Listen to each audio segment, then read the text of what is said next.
Hello viewers, welcome to today's lecture.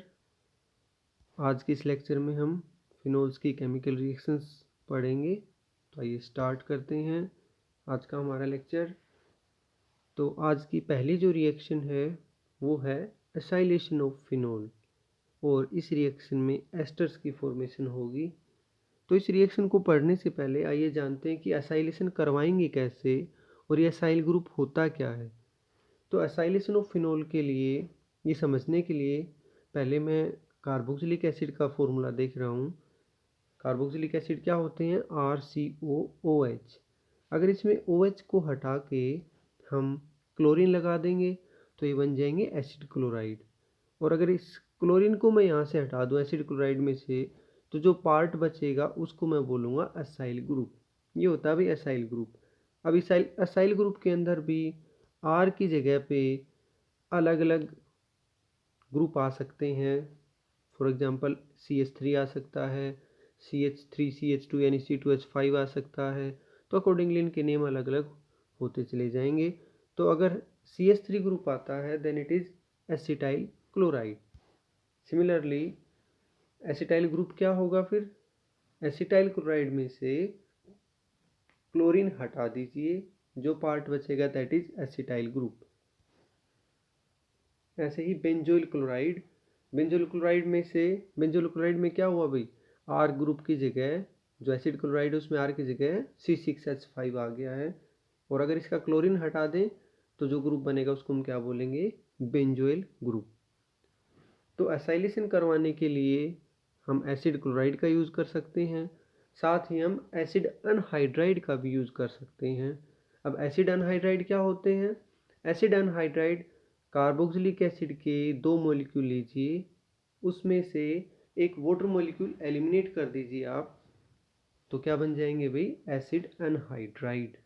Anhydride का मतलब ऐसे होता है सूखा, मतलब जिसमें से मॉइस्चर निकाल ली गई हो। तो 2 कार्बोक्सिलिक एसिड मॉलिक्यूल्स में से हमने वाटर मॉलिक्यूल एलिमिनेट किया, क्या बन गया? Acid anhydride. तो एसिड अनहाइड्राइड को भी हम यूज़ कर सकते हैं for acylation of phenol. As an example मैंने यहाँ पे एसिटिक अनहाइड्राइड का एग्जाम्पल दिखाया है। ऐसे ही अब इस रिएक्शन में क्या बनेंगे? एस्टर्स। तो एस्टर्स क्या होते हैं? RC double bond OR dash. और एस्टर की नेमिंग कैसे की जाती है? एस्टर के अंदर ऑक्सीजन के साथ 2 ऑक्सीजन है, एक ऑक्सीजन के साथ R ग्रुप जुड़ा हुआ है, अल्काइल ग्रुप। पहले उसको बोलेंगे अल्काइल और फिर बाद में कंप्लीट नेम बोल देंगे एल्केनोएट। बचे हुए पार्ट का नाम क्या होगा? एल्केनोएट। आगे ज़रूरत पड़ेगी इसकी। तो आइए रिएक्शन देखते हैं भाई, एसाइलेशन ऑफ फिनोल। तो फिनोल्स को जब एसिड क्लोराइड या अनहाइड्राइड के साथ रिएक्ट करेंगे इन प्रेजेंस ऑफ ए बेस कौन सा लिया यहाँ पे? पिरिडीन। तो क्या बनेंगे भाई? एस्टर्स। तो फिनोल प्लस यहाँ पे हमने एसिड क्लोराइड लिया, कौन सा? Acetyl chloride. तो in presence of a base क्या होगा? यहाँ से फिनोल में से एक हाइड्रोजन, एसिटाइल क्लोराइड में से क्लोरीन, HCl रिमूव हो जाएगा और ये HCl फिर बाद में पिरिडीन के साथ कंबाइन हो जाता है। तो पिरिडीन का पर्पज ही ये है कि ये जो एसिड यहाँ से जनरेट होगा ये उसके साथ कंबाइन हो जाएगा और बचे हुए पार्ट को आप ऐड कर दीजिए, आपस में अटैच कर दीजिए। क्या बन गया? Phenyl acetate. तो एक एस्टर बन गया भाई। अब हम एसाइलेशन देखेंगे यूजिंग एसिटिक अनहाइड्राइड। पीछे वाले एग्जाम्पल में हमने एसिटाइल क्लोराइड लिया था, अब हम एसिटिक अनहाइड्राइड लेंगे। मैं आपको एक चीज़ बता दूं, जब भी हम चाहे एसिटाइल क्लोराइड लें चाहे एसिटिक अनहाइड्राइड लें, जब एसिटाइल ग्रुप ऐड होगा तो उस रिएक्शन का नाम एसिटाइलेशन होगा। तो फिनोल प्लस एसिटिक अनहाइड्राइड, तो अगेन यहाँ से क्या होगा? एसिटिक अनहाइड्राइड में से CH3C डबल बॉन्ड OO और फिनोल का H, ये मिलके CH3COH का मॉलिक्यूल एलिमिनेट हो जाएगा और बचा हुआ पार्ट आप फिनोलिक ऑक्सीजन के साथ जोड़ दीजिए, तो बन गया फिनाइल एसीटेट और साथ में एसिटिक एसिड। तो इस तरीके से हम फिनोलिक एस्टर्स प्रिपेयर कर सकते हैं just by acylation of phenols. Next reaction है बेंजोइलेशन, है उसी का पार्ट। हम एसाइलेशन ही करवा रहे हैं, बट अब एसाइलेशन यूजिंग बेंजोइल क्लोराइड। तो जब बेंजोइल क्लोराइड का इस्तेमाल करेंगे हम एसाइलेशन करवाने के लिए, तो इस रिएक्शन का नाम क्या होगा, बेंजोइलेशन।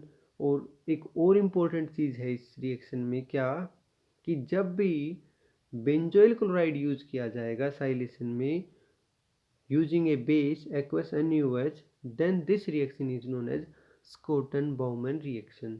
इम्पोर्टेंट रिएक्शन है ये। रिएक्शन अल्कोहल्स वाले चैप्टर में भी आती है, अमीन्स वाले चैप्टर में भी आती है और फिनोल्स में भी आती है। तो इस रिएक्शन में क्या है कि हम बेंजोइल क्लोराइड यूज करेंगे। मेन चीज़ ये है, फिनोल की जगह अल्कोहल भी हो सकता है, अमीन भी हो सकता है, बट जो एसाइलेशन है वो किससे करवाना हमने, यूजिंग बेंजोइल क्लोराइड। तो रिएक्शन देख लीजिए, फिनोल प्लस बेंजोइल क्लोराइड। तो आपको क्या करना है, दोनों में से फिनोल का H, बेंजोइल क्लोराइड का Cl, HCl बना के एलिमिनेट कर दीजिए। बचे हुए पार्ट को आप जोड़ दीजिए। क्या बन गया भाई, एक एस्टर, फिनाइल बेंजोएट। ऑक्सीजन के साथ जो ग्रुप जुड़ा उसको हमने पहले बोला फिनाइल, बचे हुए पार्ट को इकट्ठा बोल दीजिए बेंजोएट। तो this is benzoylation. Next very very important reaction, बहुत बार एग्जाम में पूछी जाती है, फ्राइज रीअरेंजमेंट। तो अभी जो हमने पीछे कंपाउंड्स देखे उनमें हमने फिनोलिक एस्टर्स की प्रिपरेशन की, फिनोल का हमने एसाइलेशन करवाया था, उससे फिनोलिक एस्टर बने। उन फिनोलिक एस्टर्स के ऊपर बेस्ड है ये रिएक्शन। फ्राइज रीअरेंजमेंट पेपर में पूछी जाती है, ध्यान से समझिए, आसान भी है। सबसे पहले फ्राइज रीअरेंजमेंट क्या होता है, अभी जो हमने फिनोलिक एस्टर्स बनाए थे उनको जब हीट करते हैं किसके साथ, अनहाइड्रस AlCl3 के साथ, अनहाइड्रस एल्यूमिनियम क्लोराइड के साथ। AlCl3 क्या है, एक लेविस एसिड होता है। मैकेनिज्म एक्सप्लेन करूंगा इस चीज़ को मैं। तो क्या होगा, जो फिनोलिक ऑक्सीजन के ऊपर जो COR ग्रुप लगा हुआ है यानी एसाइल ग्रुप, ये एसाइल ग्रुप माइग्रेट कर जाएगा कहाँ, या तो ऑर्थो पोजीशन पे या पैरा पोजीशन पे। दोनों ही पॉसिबिलिटी हैं, ऑर्थो पे भी जा सकता है और पैरा पोजीशन पे भी जा सकता है। जो प्रोडक्ट बने उनको हम क्या बोलेंगे भाई, ऑर्थो या पैरा, जो भी है, हाइड्रोक्सी कीटोन्स। यहाँ पे ये फिनोलिक कीटोन्स हैं। कीटोन क्या होता है, C double bond O, carbonyl group के दोनों तरफ R ग्रुप होते हैं। तो यहाँ पे C डबल बॉन्ड O के एक तरफ R ग्रुप है, एक तरफ हमारी फिनोल है, तो ये फिनोलिक कीटोन्स कहे जाएंगे। तो दिस इज फ्राइज रीअरेंजमेंट, और फिनोलिक कीटोन बनाने का बहुत अच्छा तरीका है। दिस इज एक चीज़ और इसमें है, वो क्या कि हमारे पास दो प्रोडक्ट बन रहे हैं, एक ऑर्थो और एक पैरा। यूजुअली क्या होता है, लो टेम्परेचर पे पैरा प्रोडक्ट की फॉर्मेशन होती है, बट हायर टेम्परेचर पे ऑर्थो प्रोडक्ट बनता है। अब ऑर्थो प्रोडक्ट होता है ज़्यादा स्टेबल, पैरा वाला प्रोडक्ट है वो कम स्टेबल होता है। इसके पीछे भी वजह है, वो अभी हम देखेंगे। अगला जो स्ट्रक्चर है उसमें आपको क्लियर होगा कि इसके मैकेनिज्म में क्या होता है। ऑर्थो प्रोडक्ट जो है वो चिलेशन की वजह से स्टेबल हो जाता है। ऑर्थो प्रोडक्ट ना कह के मैं यूँ कहूँ कि जब ऑर्थो का मैकेनिज्म आप देखेंगे तो मैकेनिज्म के दौरान बीच में क्या बनेगा, एक इंटरमीडिएट बनेगा, और वो इंटरमीडिएट जो है वो ज़्यादा स्टेबल है, इसलिए ऑर्थो आइसोमर ज़्यादा अमाउंट में बनता है, वो थर्मोडायनेमिकली ज़्यादा स्टेबल होता है। अगर हम पैरा आइसोमर को हीट करेंगे ना तो वो भी बाद में ऑर्थो आइसोमर में ही कन्वर्ट हो जाएगा। एग्जाम्पल देखिए, फिनाइल एसीटेट लिया हमने, हीट कर रहे हैं किसके साथ, अनहाइड्रस AlCl3 के साथ। तो ऑब्वियस सी बात है कि फिनोलिक एस्टर है, AlCl3 के साथ हीट कर रहे हैं तो फ्राइज रीअरेंजमेंट होगा। फिनोलिक ऑक्सीजन पे जो भी एसाइल ग्रुप लगा है वो ऑर्थो या पैरा पोजिशन पे माइग्रेट हो जाएगा। एक और एग्जाम्पल देख लेते हैं। यहाँ मैंने फिनाइल बेंजोएट का एग्जाम्पल लिया है। तो अनहाइड्रस AlCl3 की प्रेजेंस में क्या होगा, ये जो बेंजोइल पार्ट है, बेंजोइल ग्रुप, ये ऑर्थो या पैरा पोजीशन पे माइग्रेट हो जाएगा। तो इस तरीके से फिनोलिक कीटोन्स की फॉर्मेशन होगी। आइए हम मैकेनिज्म देखते हैं, और मैकेनिज्म दोनों अलग अलग देखेंगे हम। ऑर्थो के केस में, पहले ऑर्थो के केस में स्टडी करेंगे, फिर पैरा के केस में, पैरा पे जो शिफ्टिंग हुई थी वो बाद में पढ़ेंगे हम। तो जो फ्राइज रीअरेंजमेंट है वो 2 स्टेप में होगा। पहला स्टेप क्या होता है, हमारा जो एस्टर हम लेंगे वो एस्टर, फिनोलिक एस्टर AlCl3 जो कि एक लेविस एसिड होता है उसके साथ कंबाइन करेगा। अब AlCl3 लेविस एसिड मतलब कि एल्यूमिनियम की वैलेंस सेल में यहाँ पे, क्योंकि एल्यूमिनियम ने 3 बॉन्ड बना रखे हैं, एक बॉन्ड में 2 इलेक्ट्रॉन, तो टोटल कितने इलेक्ट्रॉन हुए 6 इलेक्ट्रॉन हो गए हैं। तो ये एक इलेक्ट्रॉन डेफिशिएंट कंपाउंड है और ये इलेक्ट्रॉन पेयर एक्सेप्ट कर सकता है। दूसरी तरफ जो हमारा फिनोलिक एस्टर है, तो फिनोलिक ऑक्सीजन के पास लोन पेयर ऑफ इलेक्ट्रॉन है, वो डोनेट कर सकता है, तो वो इलेक्ट्रॉन डोनेट करेगा किसको, AlCl3 को, और इस तरीके से ऑक्सीजन पे तो प्लस चार्ज आ जाएगा, AlCl3 में एल्यूमिनियम पे आ गया माइनस चार्ज। तो एक ये कॉम्प्लेक्स सॉल्ट सा बन गया है यहाँ पे। और ये कॉम्प्लेक्स सॉल्ट फर्दर इसमें क्या होगा, एक रीअरेंजमेंट होगा। कार्बोनिल जो ऑक्सीजन है वो इलेक्ट्रॉन पेयर डोनेट करेगी कार्बन ऑक्सीजन के बीच में, और फिनोलिक ऑक्सीजन जो है वो कार्बन ऑक्सीजन बॉन्ड से इलेक्ट्रॉन अब्स्ट्रैक्ट कर लेगी, तो फिनोलिक ऑक्सीजन का प्लस चार्ज खत्म हो जाएगा और कार्बोनिल वाली ऑक्सीजन पे प्लस चार्ज आ जाएगा।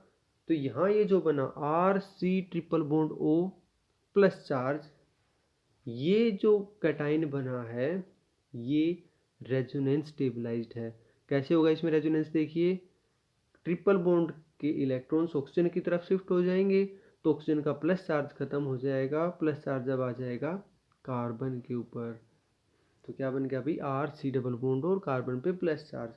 This is known as acylium ion.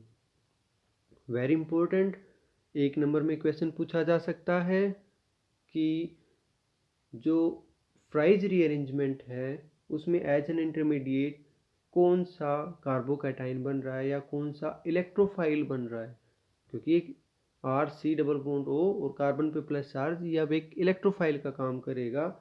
इसको क्या चाहिए, इलेक्ट्रॉन्स चाहिए। तो आइए हम देखते हैं फर्दर। तो पहला स्टेप क्या हुआ, असाइलियम आयन की जनरेशन हो गई। अगले स्टेप में क्या होगा, ये असाइलियम आयन, अब क्योंकि इसको क्या चाहिए, इलेक्ट्रॉन्स चाहिए, तो ये असाइलियम आयन रिंग के ऊपर जाएगा, और रिंग के अंदर इलेक्ट्रॉन्स कहाँ मिलेंगे ज़्यादा, या तो ऑर्थो पोजीशन पे या पैरा पोजीशन पे। तो पहले हम देखते हैं ऑर्थो पोजीशन पे अटैक। ऑर्थो पोजीशन पे असाइलियम आयन आके जुड़ गया। अब ऑर्थो पोजीशन पे एक हाइड्रोजन भी है, वो हम शो कर देते हैं अलग से। ये मैंने रेड कलर से हाइड्रोजन को शो किया हुआ है।